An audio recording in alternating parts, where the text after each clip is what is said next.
তো good morning from Kurukshetra. তো হাতত চাহ লৈ আৰম্ভ কৰিলোঁ আজিৰ ছেকেণ্ড ডে। আজি হ'ল দ্বিতীয় দিন। ভিডিঅ'কেইটা আপলোড দিয়া নাই বাৰু, ভিডিঅ'কেইটা বনাই আছোঁ, মানে এডিট কৰিব টাইম পোৱা নাই মেইনলি। তো উঠিলোঁ, তো চাহ তাহ খাই লৈ আমি এতিয়া যাম, মানে আজি আমাৰ ফাৰ্ষ্ট শ্ব' হ'ব। তো সেইটো কাৰণে প্ৰথম প্ৰেক্টিছ হ'ব। তো গেষ্ট হাউচৰ তাতে ফিল্ডতে আমি প্ৰেক্টিছ কৰিম। কৰি উঠি তাৰপিছত ক'ত যাওঁ দেখুৱাই থাকিম, চাই থাকিব বাৰু আপোনালোকে। আৰু আমি ৰিহাৰ্চেল কৰিলোঁ, কৰি উঠি এবাৰ ৰিহাৰ্চেল কমপ্লিট কৰিলোঁ। কৰি উঠি এতিয়া আমি ভাৰ্গৱ আৰু আমি আহিছোঁ এতিয়া আমি য'ত প্ৰগ্ৰেম কৰিম, মানে ভাওনা কৰিম, তাৰে কাষতে তিৰুপতি মন্দিৰ, দক্ষিণাত্যৰ তিৰুপতি মন্দিৰৰ আৰ্হিত এই কুৰুক্ষেত্ৰৰ মজিয়াত এটি তিৰুপতি মন্দিৰ নিৰ্মাণ কৰি উলিয়াইছে। তো যেতিয়া কালি আমি আহিছিলোঁ, কালি আহোঁতে দেখিছিলোঁ, কিন্তু কালি আমাৰ থকা এইবিলাক গোটেইখিনি ব্যৱস্থা কমপ্লিট কৰোঁতে তাৰপিছত আৰু ফুৰিব যাওঁতে এইফালে আহিব নহ'ল। তো এতিয়া আহিছোঁ আমি দুজন আহিছোঁ, বাকী সকলোবোৰ তাতে আলোচনা কৰি আছে ক'ত কেনেকৈ কি কৰা যাব গোটেই ভাওনাখন। তো আমি এবাৰ সেইকাৰণে দৰ্শন কৰিব আহিলোঁ, গোটেই দলটোৰ হৈ হ'লেও। আমি পিছত আহিব পাৰোঁ নে নোৱাৰোঁ ঠিক নাই, গতিকে গোটেই দলটোৰ হৈ আমি দুজন বৰ্তমান আহিছোঁ। তো ব'লকচোন ভিতৰলৈ যাওঁ, ভিতৰত কেনেকুৱা পৰিৱেশ গোটেইখিনি আপোনালোকক দেখুৱাব চেষ্টা কৰিম। তো চাওকচোন বাহিৰৰ পৰা কিমান ধুনীয়া লাগে, কিমান সুন্দৰ এটা দৃশ্য। চাই থাকক, স্কিপ নকৰিব। বহুত ভাল পৰিৱেশ আছে ইয়াত, তো চাব পাব গোটেইখিনি। তো স্কিপ নকৰিব ভিডিঅ'টো, ব'লক। তো যেতিয়া আমি বাহিৰত আছিলোঁ, বাহিৰত যিখিনি মানে হুলস্থুল, মানে এটা শব্দ, যিখিনি ডাঙৰ চাউণ্ড আছিল, শব্দ আছিল, ভিতৰত অহাৰ লগে লগে ইয়াতে সেই শব্দবোৰ টোটেলি নোহোৱা হৈ গ'ল। একদম সৰু সুৰত গান বাজি আছে, আৰু ইয়াতে যিটো স্মেল, গোন্ধ যিটো ইমান ধুনীয়া লাগিছে, সঁচাই কৈছোঁ, মানে বহুত ভাল গোন্ধ ভিতৰত। তো এইটো হৈছে তিৰুপতি মন্দিৰটো, ভিতৰত দৰ্শন কৰি লওঁ, ব'লক বাৰু। মেইন জনাৰ ওচৰত যাব নোৱাৰিলেও এটা সপোন এটা আছে তিৰুপতি দৰ্শন কৰাৰ। তো ইয়াত আহি বেলেগ নহ'লে এইটোত তেওঁক দৰ্শন কৰিব পাৰিছোঁ, তিৰুপতি দৰ্শন কৰিব পাৰিলোঁ। সঁচা সত্যি বহুত হেপি, ভাল লাগিছে, বহুত ভাল জেগাত আহিছোঁ এইবাৰ। আৰু তিৰুপতি মন্দিৰ দৰ্শন কৰি আহিলোঁ, আহি উঠি অলপ ৰেষ্ট ল'লোঁ, ফ্ৰেছ হৈ ল'লোঁ। উঠি যিহেতু আজি পিছবেলা আছে, মানে সন্ধিয়াকৈ আমাৰ প্ৰগ্ৰেম আছে, সেইকাৰণে সকলোবোৰ ড্ৰেছ পাতি কৰি ৰেডি হৈ গ'ল, আমিও ৰেডি হৈ গ'লোঁ। এতিয়া যাওঁ ব'লকচোন বাৰু আমি। আৰু যিহেতু আমাৰ গেষ্ট হাউচৰ পৰা প্ৰগ্ৰেম কৰা ঠাইখিনি অলপমান দূৰ হয়, তো ভিতৰত গাড়ীও নিব নোৱাৰি, সেইকাৰণে সকলোবোৰ আমি ড্ৰেছ পাতি কৰি ৰাস্তাৰে বৰ্তমান খোজকাঢ়ি আহি আছোঁ। তো তাত যাওঁ, গৈ লওঁ। এইফালে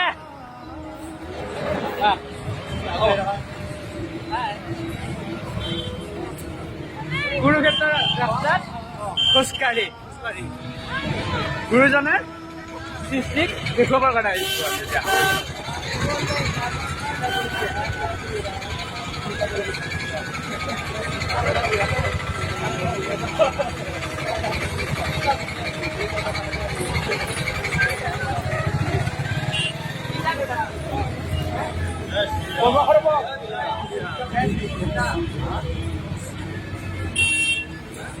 পঞ্চায়ত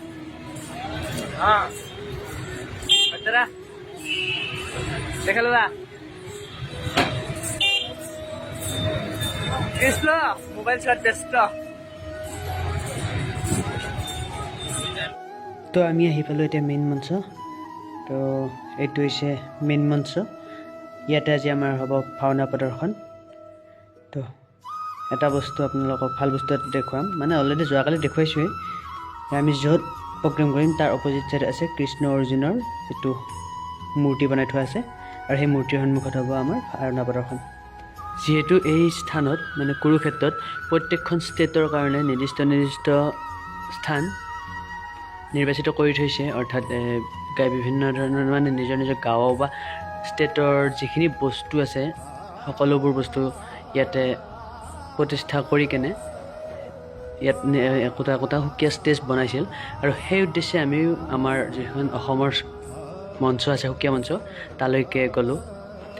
তাত আমি অলপ ৰেষ্ট ল'লোঁ। লোৱাৰ পিছত উদযাপন সমিতিৰ কেইজনমান ব্যক্তি গৈ কেনে আমাক ক'লে যে আজি আপোনালোকে ইয়াত নহয় মূল মঞ্চত প্ৰগ্ৰেমটো কৰিব লাগিব। আৰু আমাৰ ভাগ্য ভাল, মানে কি আমি এনেকুৱা এটা জেগাত আহিছোঁ য'ত নেকি মহাভাৰতৰ যুদ্ধ হৈছিল, কৌৰৱ পাণ্ডৱৰ যুদ্ধ হৈছিল। আৰু আমি সকলো গোটেই দলটোৱে আমি গোটেই এই কুৰুক্ষেত্ৰত আমি নিজকে এৰি দিছিলোঁ। আমি এটাই কামনা কৰিছিলোঁ যে ভগৱানে আমাক যিফালে লৈ যায় আমি সেইফালে যাম। আৰু ঠিক তেনেকৈ বহুতখিনি আমাৰ লগত বহুতখিনি ঘটনা ঘটিছে, মানে ভাল ঘটনা যিখিনি আমি কল্পনা কৰিব পৰা নাছিলোঁ। আৰু আমিও ঠিক তেনেকৈ যেতিয়া আমাক উদযাপন সমিতিৰ সেই ব্যক্তিকেইজনে ক'লে আমাক ইয়ালৈ মাতি দিলে, তো সেই উদ্দেশ্যে আমি ইয়াত মেইন মঞ্চৰ তাতে আহিলোঁ। ইয়াত পিছফালে আহিলোঁ, তাতে গ্ৰীণ ৰুমত বাকী সকলোবোৰ বহি আছে। আমি দিনৰ নিচিনাকৈ ভাৰ্গৱ আৰু মই আহিছোঁ মঞ্চৰ আগফালে আপোনালোকক দৃশ্যবোৰ দেখুৱাব। তো ইয়াতে গোটেইখিনি কুৰুক্ষেত্ৰত যিখিনি মানে বস্তুৰ কাৰণে প্ৰসিদ্ধ, তো গোটেইখিনি ইয়াতে ফটো বনাই থৈ দিয়া আছে। আৰু আমাৰ প্ৰগ্ৰেম আছে 2 নম্বৰত। আমাৰ আগত আছে শ্ৰীলংকাৰ প্ৰগ্ৰেম এটা। আৰু আমি প্ৰগ্ৰেম কৰাৰ কিছু সময় আগত এই ষ্টেজত অমিত শ্বাহ আহি গৈছিল। তো তেখেতৰ অনুষ্ঠান শেষ হোৱাৰ কিছু সময় পিছত আমাৰ প্ৰগ্ৰেম ইয়াতে অনুষ্ঠিত কৰা হ'ল। তো দেৰি আছে অলপমান, আমাক ৰেষ্ট ল'ব দিছে। তো আমি ৰেষ্ট লৈ লওঁ, ব'লকচোন।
நான் உனக்கு அடிமை அல்ல.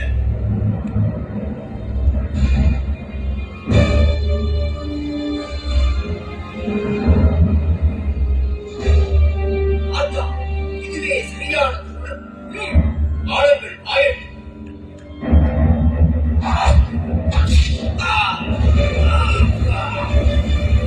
அர்ஜுனா, நீ போரின் தர்மத்தை மீறுகிறாய்.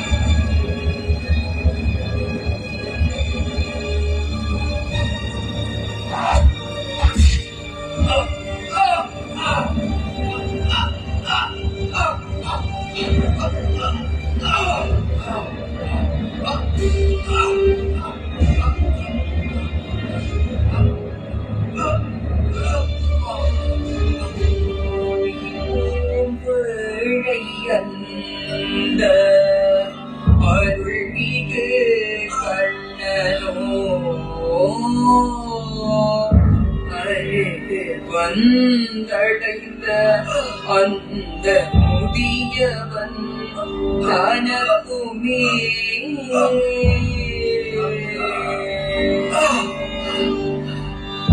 ஐயோ, தர்மம் இப்படி இருந்து கிடக்கிறது. யாசிக்க வந்தடாலும் எதையும் பெற முடியாத பாவியாகிவிட்டேன். ஐயா, யாசகம் தராதீங்களா? இப்போது என்னிடம் நீ மட்டுமே உள்ளது. இல்லை என்று சொல்ல வைக்காது என்பதை கேட்டு இருக்கும் போது எனக்கு பெருமையை தாருங்கள், பெருமையை தாருங்கள். உனது சிவப்பொருட்களை எல்லாம் எனக்கு தானமாக கொடுத்து நான் செய்த இதோ நான் செய்த அருமப்பொருட்களை எல்லாம் பெருமை பெருமை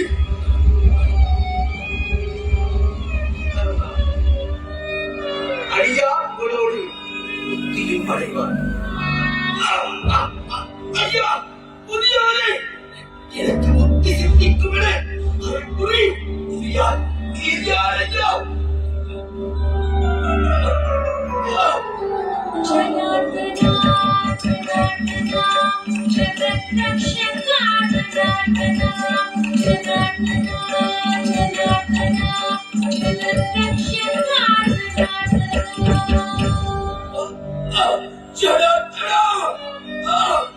நான் யாருக்கும் கிட்டாத பாக்கியம் எனக்கு நான் இழந்த பலனை எனக்கு அழைத்து விட்டாய், அழைத்து விட்டாய்.